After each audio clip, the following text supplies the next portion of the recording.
The principal teaching of the origination of the 12 conditions is that the first step to enlightenment is to feel the entirety of life as suffering. I shall go into the details later, but let me first explain the outline of the whole process. When one fed suffering, a strong wish to attain enlightenment arises from a feeling of desperation. This is called faith. When one has faith, one starts the practice leading to enlightenment. With the practice, Kundalini awakens.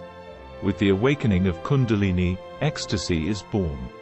When ecstasy reaches the Sahasrara Chakra, joy arises. When joy fills the Sahasrara Chakra, calmness is produced. When calmness fills the body, ease arises.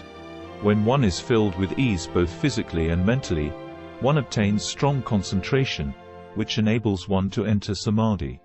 By samadhi, one can know everything perfectly.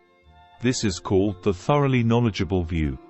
When one understands everything, one realizes that this life is an illusion and negates this life. When one negates this life, one detaches oneself from every attachment. When one is detached from every attachment, one attains enlightenment. Simultaneously, the conviction is born that one is enlightened. This is the gist of the path to enlightenment that Buddha Sakyamuni left. When presented like this, it seems simple indeed, but in reality, it is not that easy. To make it more comprehensible, let me discuss it using my own experience.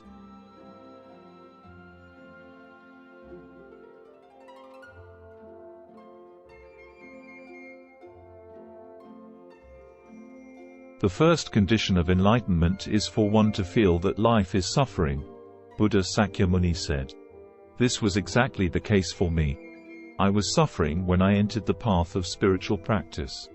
It all started 9 years ago. I was leading an ordinary life up to that time. I am not sure how long there had always been gnawing doubts in me. These were doubts about my life. When I tried to ignore the existence of such doubts, I was thrown into a conflict between self-confidence and an inferiority complex. Gradually, I got exhausted and became mentally unstable.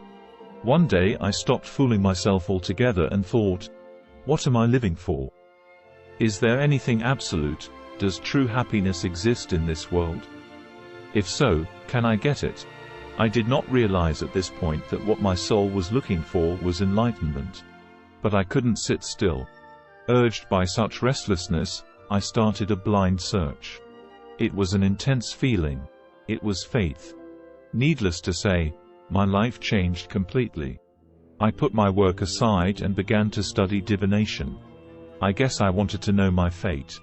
I believed that I could change my bad fate and become happy through some divinatory manipulation. I was immersed in the study of various Chinese methods of divination, qi, deneki, Rakujin, Kimen Tonko, etc. This was due to my characteristic tendency to become absorbed in anything at least once. I went to the heart of each method and mastered them all. But to my disappointment, none of them were as effective as I had expected. But I did not give up. After the study of divination, I directed my attention to Taoism. This was the beginning of my real practice. For some reason, I had believed that one could attain perennial youth and immortality, as well as some psychic powers, through the practice of Taoism. I was feeling a lack of life energy in those days, so I started the practice with high hopes that it might lead to a breakthrough in the situation. Even though I ended up studying yoga, my Kundalini was awakened, to my surprise, through the practice of Taoism. I mastered the stages called microcosmic orbit and macrocosmic orbit. The former is a technique in which one regards one's body as the universe and circulates qi, life energy, from the back to the front of the body. This enables one to build a strong body. With the latter technique, one makes the life energy or qi shoot up from the Muladhara chakra, which is situated at the coccyx, to the crown of one's head. This awakens the Kundalini. Thus I awakened Kundalini without a teacher and marked the first step to enlightenment. At the same time, I obtained some supernatural powers. It should be mentioned here that although I was able to awaken my Kundalini through the practice of Taoism, I will teach you the yogic method. The yogic method is much faster. In those days I had no teachers, I don't have any even now, who knew yoga and were just groping in the dark. Yoga is better, by far. It took me 4 years to awaken Kundalini by using Taoism. If I had known yoga, it would have been a matter of a few months. My disciples have successfully awakened their Kundalini in a very short period, though I indeed helped them with my Shaktipat. Shaktipat is a technique I use to pour my high-level spiritual energy directly into a recipient. It is quite effective in awakening one's Kundalini. Now let me tell you what changes take place after one has awakened Kundalini according to the origination of the 12 conditions. If one continues to practice after the awakening of Kundalini, one reaches a state called ecstasy. With the ascent of Kundalini, incredible ecstasy is brought about.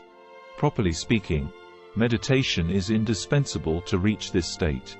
However, I did not like meditation so much. I had already switched to yoga at this point, but I was meditating for only 1 or 2 hours a day at most. What was I doing then? I was practicing asana, physical exercises to tone the flow of vital energy, pranayamas, breathing exercises to tone up vital energy, and mudras, techniques for spiritual awakening. I thought that it would not get me anywhere just to sit and meditate, that the practices to stimulate the nervous system, hormones, and brain would be much more effective. This was why I had not entered the state of ecstasy, yet I was indeed ignorant, but I could not help it. There was no one to teach me. I was also under the false impression that science was all-powerful. I went into ecstasy shortly after that, but in a very awkward manner. If I had been meditating sufficiently, I would have experienced it during my meditation. However, since I devoted so little time to meditation, my Kundalini must have had trouble finding a place to go. For instance, my Kundalini suddenly went up and I went into ecstasy when I was practicing a mudra. It happened when I was standing or walking. Whenever it happened, it was always accompanied by the contraction of the anus and sexual organ, and Kundalini went up, making my whole body shiver. I would say the sensation is the highest ecstasy one can feel in this world. How should I describe it? It is different from sexual ecstasy. It is gentle and soft. One feels as if one is melting away. And when one is in ecstasy, the ecstatic feeling only becomes stronger, it never weakens. It is also accompanied by numbness, and that again is good. The entire ecstatic sensation lasts for a few minutes while one is immersed in it. These days, I take a considerable amount of time for meditation. As a result, it has become possible for me to maintain an ecstatic state for many hours. This stage has an important meaning. Kundalini goes up to the Sahasrara Chakra at the crown of the head and lets drip the nectar of immortality, amta, kanro, hidden in the Sahasrara. This nectar is also called bindu and can arouse tremendous joy in one's mind. As one advances further in the practice and the whole body is filled with this nectar, one's consciousness becomes clear and unbroken. It continues during sleep and after death as well. This is why it is called the nectar of immortality. As I said earlier, I realized the relationship between Kundalini and the origination of the 12 conditions when I attained enlightenment for the first time. Therefore, I did not know anything about the stage of joy then, which I am going to describe now, which could not be helped because none of the literature I had read had a description of that stage. It was the same with the yoga texts. They only had descriptions up to the stage of ecstasy. The stage before joy. Bhagwan Sri Rajneesh, a well-known religionist from India, has also written no further than the stage of ecstasy in his books. He regards ecstasy as the final goal. Judging from this, I suppose that there have been few, if any, practitioners who attained the stages beyond ecstasy. Anyway, I continued my practice without knowing what awaited ahead. Finally, I arrived at the stage which nobody had ever described. It was the state aroused by the nectar of immortality which drips when Kundalini stimulates the Sahasrara Chakra. Incidentally, There is an interesting description of the moment when Kundalini reaches the Sahasrara Chakra in a yogic text. It says, "Everything is completed when Lady Shakti, Kundalini, is united with Lord Shiva, the Sahasrara." This description agrees with Bhagwan's statement that the whole process ends here. The truth is, however, as I said, that there are stages beyond ecstasy. Now that you know that even the authentic scriptures are at such a level, you can understand what difficulties I went through toward the goal of enlightenment. I was not relying on the origination of the 12 conditions then, which explains all the stages of the path, because I did not understand it until I attained enlightenment. Similarly, I discovered after the attainment that there was a description of joy in the writings of Bonji Kawazura, a practitioner of ancient Shintoism. The state was expressed as the 7 Torii, Shinto shrine gates, but the visions were exactly those of joy. The Taoist Cho Sampo also described this stage in one of his books. He says, when you reach this state, you become a superhuman. But in both cases, explanations are given only up to this stage and no further. In short, this stage is that high. This is obvious from the fact that yogic texts do not contain descriptions of the stage of joy, and that Shintoism and Taoism also finish there. It is an interesting thing, however, that each practice, with its different starting point and different contents, follows the same path, which I believe has its significance. This is the reason I incorporate other kinds of practices into my yoga. I have digressed a little. Let me go back to the main point. The nectar of immortality which drips from the top of the Sahasrara Chakra first fills this very chakra. Then it goes down to the Vishuddha Chakra and fills it. It then drips down to the Anahata Chakra, then to the Manipura Chakra, and so on. This process is the same as what is called Chandali in Tibetan Buddhism. Tibetan scriptures have descriptions up to here. Anything further than this is kept in strict secrecy and handed down to only a handful of select practitioners. I learned this from Milarepa, a legendary practitioner when I was in the astral world. The reason for such secrecy is a mental one, not a technical one, to transmit particular teachings. Thus, the guru has to involve himself closely with each disciple. Now the nectar of immortality, which has filled each chakra, fills the last chakra, the Svadhisthana chakra, and generates a strong vibration there. Induced by the vibration, Kundalini goes up from the Muladhara chakra again accompanied by ecstasy. When Kundalini reaches the Sahasrara chakra, it causes the nectar of immortality to drip down again. While this process is repeated many times, joy, the contentment of the mind, is produced in addition to ecstasy, increasing its intensity by degrees. It is indeed a supreme kind of contentment. But it also has its shortcomings. This state is very unstable. It can be easily disturbed by a minor mental disharmony or a big sound. Therefore, we have to consider the external environment when entering this state.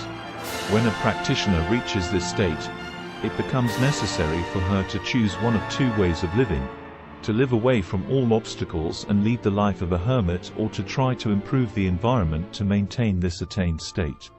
In my case, I have chosen the latter. I have decided to improve my environment by spreading the teachings of true religion. Those who can enter the state of joy are greatly needed by others.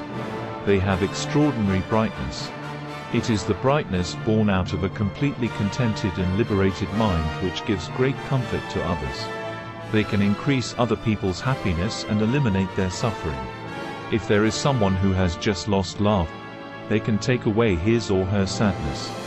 Just by being there, they can bring a positive influence. So those who have reached the state of joy no longer belong to themselves alone. They are shared by many people because they are needed by many people. For this very reason, they now deserve oblations and they will receive money, goods, fame, and so forth. However, one has to be careful here, for if one becomes satisfied with and attached to such oblations, one will be degraded and all the efforts one has made to reach this stage will come to nothing. This is petty satisfaction and happiness compared to enlightenment. Enlightenment is the true happiness that can be attained when one has transcended everything. Fortunately, as I had experienced enlightenment in my former life, I was not tempted here. It also becomes possible for us at this stage to acquire intense concentration. When the mind is contented, idle thoughts do not arise. Perhaps you have wondered how someone can sit for such a long time, even for meditation. Although they are small in number, there are yogis who can sit comfortably for many days without any interruption. Buddha Sakyamuni is said to have done 7 days of meditation 7 times. I used to wonder why, because I could not sit for a long time, either. It was very painful for me to sit. My legs would go to sleep, my back would hurt, my whole body would feel heavy, and my mind would wander here and there. I would become irritated and frequent visits to the bathroom. One day I thought, oh, how wonderful. I could sit for a long time today. When I looked at the clock with joy, I found to my surprise and disappointment that only 15 minutes had passed. Long hours of meditation were, to me, an amazing achievement. However, once I reached the stage of calmness, the mystery was solved automatically. When you reach this stage, you do not feel any physical pain at all, which makes it possible for long hours of meditation, which is indispensable for the attainment of enlightenment. Another noteworthy thing about this stage is that your whole body becomes light. It becomes so light that you feel as if you are floating when walking. Now, why do these things happen? Please recall the state of joy, which is the state of great contentment of the mind. This mental condition has a wonderful effect on the body. This is calmness. Many of you know and have experienced that one's physical condition is influenced by one's mental condition. A TV news show once reported an experiment about the relationship between music and blood pressure. It demonstrated that while the subject was listening to the music he or she liked, the blood pressure stayed normal, whereas when the subject listened to the music he or she disliked, the blood pressure changed. This shows that our taste in music, which is a mental activity, can directly influence our physical condition, as is clearly shown by scientific methods. Likewise, joy acts on the physical body and produces a state of calmness. What comes after calmness is ease. This state gives you a tremendous amount of energy. Ever since I attained this stage, it has become possible for me to practice 16 to 17 hours a day. No one can catch up with me anymore, no matter how much confidence he has in his physical strength. This is because my whole body is filled with the energy created by ease. Consciousness stops deviating and goes only toward what has to be done. This prevents loss of energy, and instead fills the body with energy. In comparison to the contentment of joy, ease is a stable state, and one stops reacting to outer stimuli. A yogi who attained a high level of spirituality once said, "It is necessary to meditate at least 6 consecutive hours to attain enlightenment." When you go into the state of ease, a great change takes place. Not only does one not feel pain, but sitting becomes the easiest thing to do. This is an important preparation for the next stage, samadhi. Therefore, no one can attain enlightenment unless he or she goes through this stage. This is not a commercial project. For as many people as possible to come across this information, please like it, subscribe to the channel, and leave a comment of 8 words or more.